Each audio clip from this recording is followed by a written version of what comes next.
বানাক্ৰান্ত ৰাইজৰ দুৰ্দশা, বানাক্ৰান্ত ৰাইজৰ আৰ্তনাদ আচলতে শুনিবলৈ কাৰো সময় নাই, কিয়নো 5 দিন ধৰি আচলতে নাজিৰা সমজিলা অন্তৰ্গত বিভিন্ন প্ৰান্তত আচলতে যি ধাৰাসাৰ বানপানী হ'ল, বানপীড়িত ৰাইজৰ এটা বৰ্তমান শোচনীয় এটা অৱস্থা হৈ পৰিছে। মই দেখুৱাই আছোঁ, মই বৰ্তমান উপস্থিত আছোঁ নাজিৰা লিগি পুখুৰী দেখিছে, আমি দেখুৱাই আছোঁ, আমি দুগৰাকী মহিলা দেখুৱাই আছোঁ। দেখিছে এই বাসগৃহটো আচলতে পানীত সম্পূৰ্ণৰূপে বুৰ গ'ল।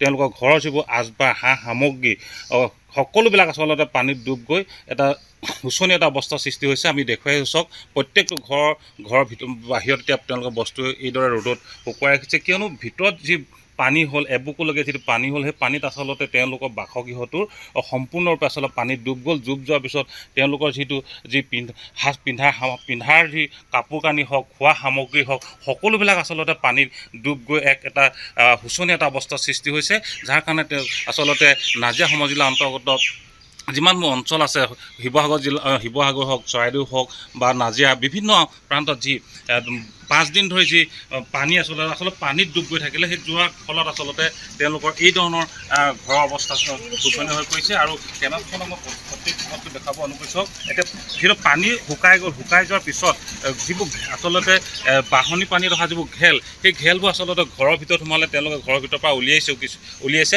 এই ঘেলসমূহ আচলতে শুকাই যোৱা নাই, যিহেতু এটা বোকাময় পৰিৱেশ সৃষ্টি হৈছে আৰু ইয়াৰ পৰা বহুত দুৰ্গন্ধ উৎপত্তি হৈছে, আৰু যাৰ কাৰণে আচলতে বানাক্ৰান্ত ৰাইজৰ দুৰ্দশা আচলতে সীমা নাইকিয়া হৈছে। এইখিনিতে মোৰ লগত এই যিসকল দুগৰাকী মহিলা আছে, মই তেওঁলোকৰ পৰা জানিব বিচাৰিম কেনেকুৱা ধৰণৰ কি ক্ষতি হ'ল। বাইদেউ যদি অকণমান আগলৈ আহে।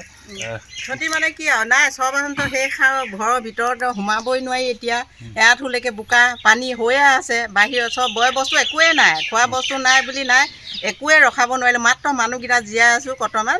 মানুহ জীয়াই থাকিও লাভ নাই, আমাক বানপানীয়ে যদি উটুৱাই লৈ গ'লে আমি গুচি গ'লোহেঁতেন নে? তেতিয়া আমি হাজিৰা কৰা মানুহ, দিন হাজিৰা কৰা মানুহ, আজি 5-6 দিনে আমাৰ হাজিৰাওতো নাই, ক'তনো পাই পইচা পাম কি নকৰিম। আৰু আমাৰ একো নাই, অকল মানুহকেইটা জীয়াই আছোঁ। মানুহ জীয়াই থাকি লাভ নহ'ব মানে, কৈছোঁ নহয়। আমাৰো মানে গডৰেজটো অকণমান লগটো মৰা আছিলে, হেৰি তাৰমানে গোটেই বস্তুখিনি ওলাই গ'ল। তাৰমানে পিন্ধিবলৈ কাপোৰ এটা নাই, সেইদিনাৰ পৰা এইযোৰে পিন্ধি আছোঁ। এজনী বাইদেৱে কৈছে মোৰে পিন্ধা, মই বোলো বোকাতে নামি থাকিব লাগিব, বেলেগ পিন্ধিলে কি হ'ব। ৰাতিপুৱাই এটা পানীৰ বটল খোৱা, একোৱেই নাই।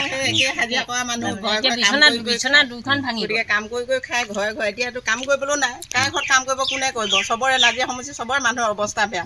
গতিকে যদি চৰকাৰে কিবা সাহাৰ্য সহযোগ কৰে, তেতিয়া নথৈ সুখী হ'ম। যদি নকৰে নাই আৰু বাদে নালাগে, আমি গ'লোঁ, উঠি গ'লোঁ। হয়, আচলতে এইসকল বানাক্ৰান্ত ৰাইজৰ দুৰ্দশা আচলতে কোনে বুজিব। কেনেকৈ দেখা চাওক, প্ৰত্যেকটো সামগ্ৰী আচলতে ঘৰৰ ভিতৰত যিটো পানী সোমাই যোৱাৰ পিছত যিটো প্ৰত্যেকটো সামগ্ৰী অনিষ্ট হৈ পৰিলে। আচলতে কি হ'ল, এমুঠি অন্ন, এটুপি বিশুদ্ধ খোৱা পানীৰ কাৰণে এতিয়া এইসকল বানাক্ৰান্ত ৰাইজে সৰ্বশ্ৰান্ত হৈ পৰিছে। আৰু আমি দেখুৱাই আছোঁ, চব যিদৰে নিচলাব দৰ্শকসকলক দেখুৱাই আছোঁ। দেখিছে তেওঁলোকৰ যি কাপোৰ কানি থোৱা যি গডৰেজ আছিলে, শোৱাৰ যি বিচনা আছিলে, তেওঁলোকৰ সকলোবিলাক আচলতে বাঢ়নি পানীয়ে অনিষ্ট কৰিলে, যাৰ কাৰণে এনেদৰে এটা দুৰ্দশাময় জীৱন তেওঁলোকে কটাব লগা হৈছে। আৰু এমুঠি অন্ন আৰু এটুপি বিশুদ্ধ খোৱা পানীৰ কাৰণে তেওঁলোকে হাহাকাৰ অৱস্থাৰ সৃষ্টি হৈছে।